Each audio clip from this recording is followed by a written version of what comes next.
Hello, Graham Vincent, violin maker and musician, back in the workshop at the moment.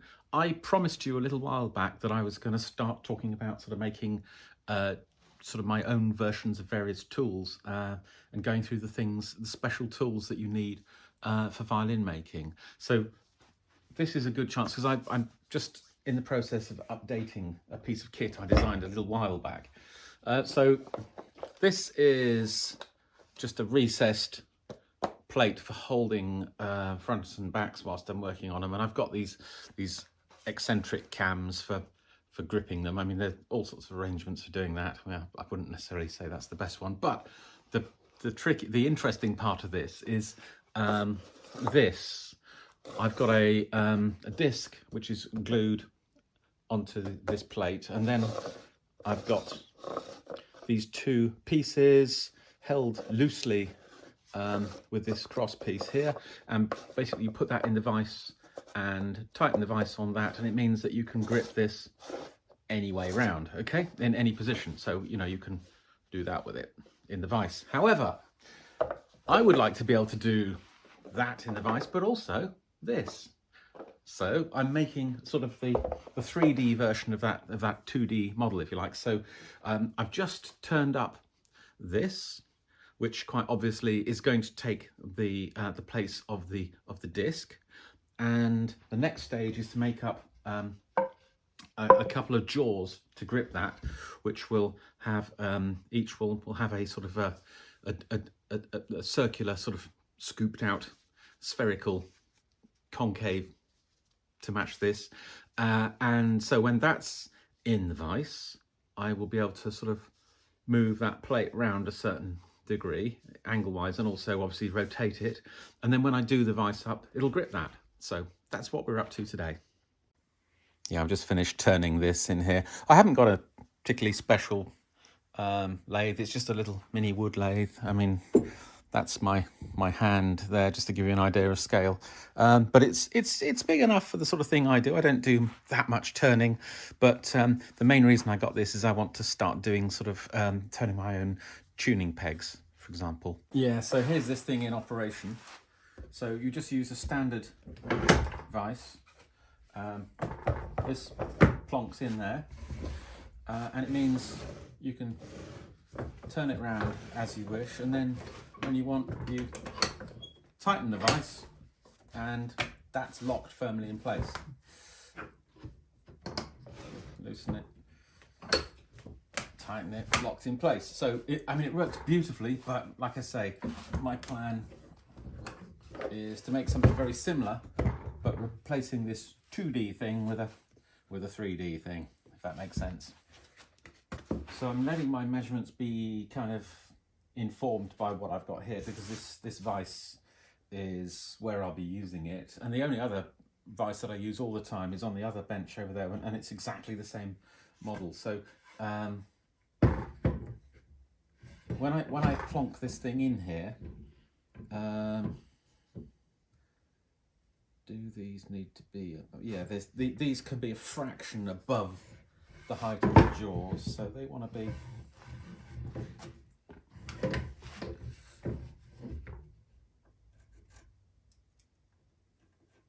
no point measuring it. That's the measurement I need, so I'm just going to cut two jaws, mark out the circle on them, get the gouge out, and cut it to shape.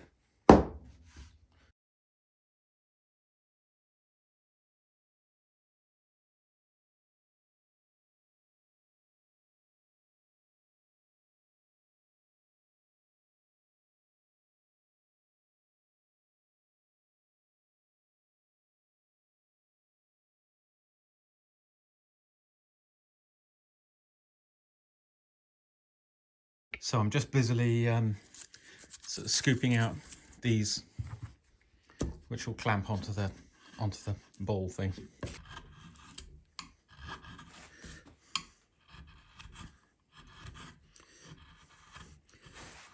Now I realise there are probably more efficient, more accurate ways of doing it than just trying to scoop a dish out with a gouge, but there we are. This is the equipment I am using because I've got it. And to a certain extent, this system actually works because it's not going to be even. There are going to be some points of contact that bite in. So it'll, there's wood has got a lot of give in it. Oh, that's, do you know what? That's actually really good. It feels like it's rocking a little bit in the center, so I need to kind of make it deeper than I have there.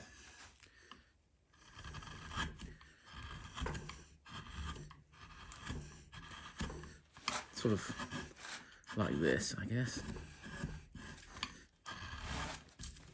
Do you know you know what it's like when you put things off? I mean, I put stuff off all the time. I've all these amazing ideas of stuff I want to do, and I don't get round to it. I've been thinking of making this, I don't know, for a year maybe, and it's just so quick.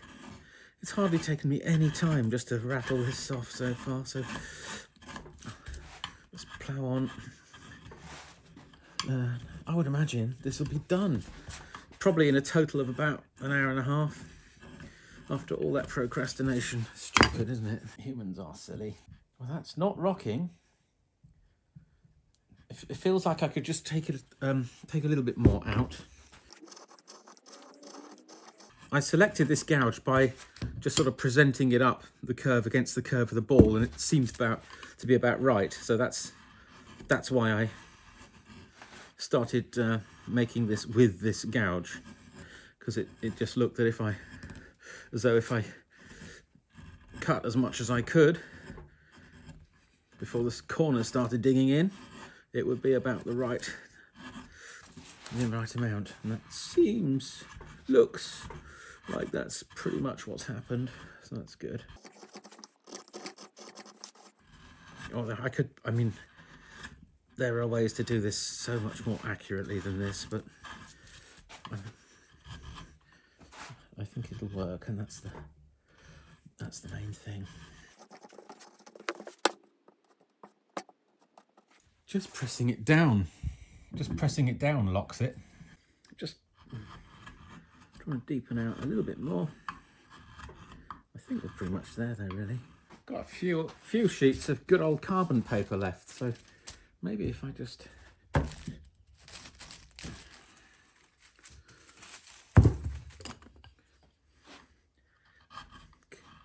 cut away the bits that are rubbing, we get a closer and closer fit that way. I mean, the best place for it to have contact is around the edges, because then it's I mean, trying to sort of hold this in one point, you can see it will rotate, but if you've got a good wide point of contact,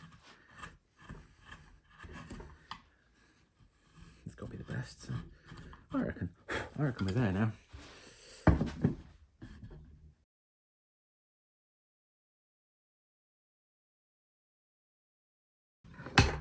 We've got the two halves. So the way this is going to go is obviously it's going to be held like that.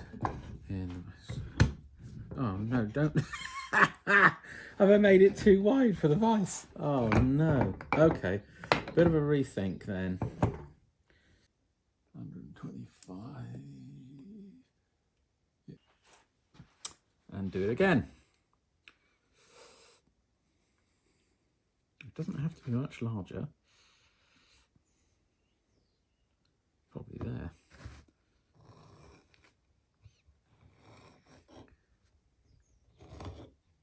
Oh well, live and learn. On we go.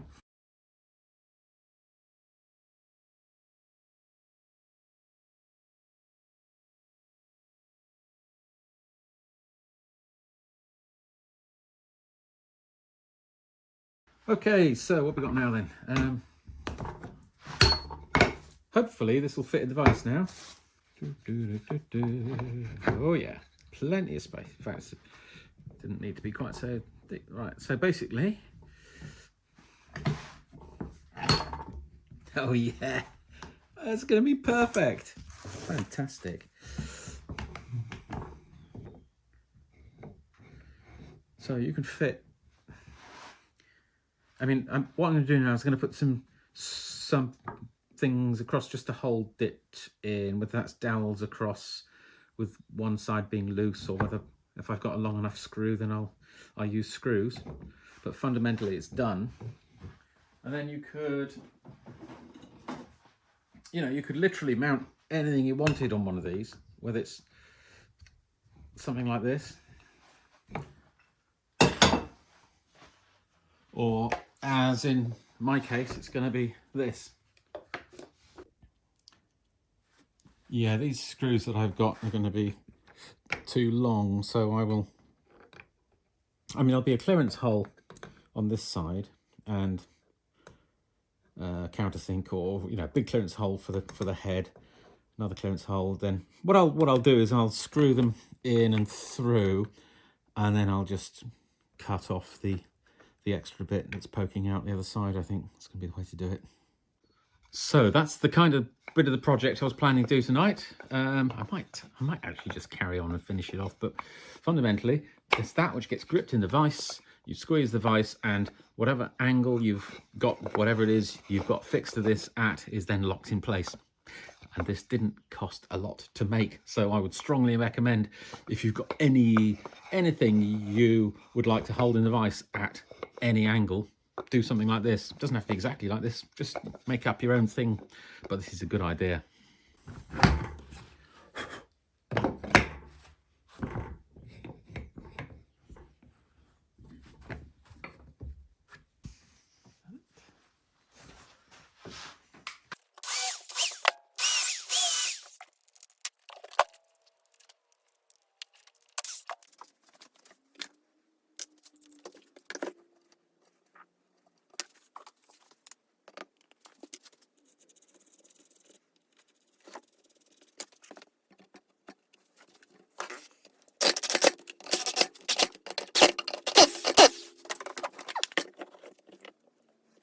Right.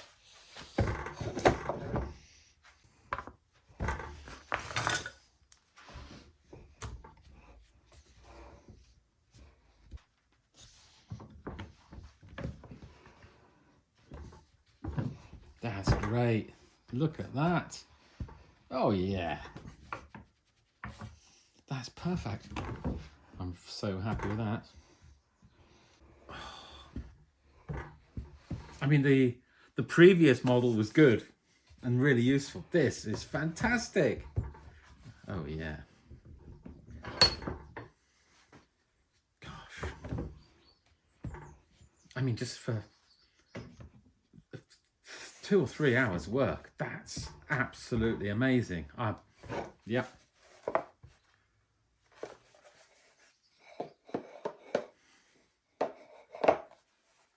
We're going to call that one a success.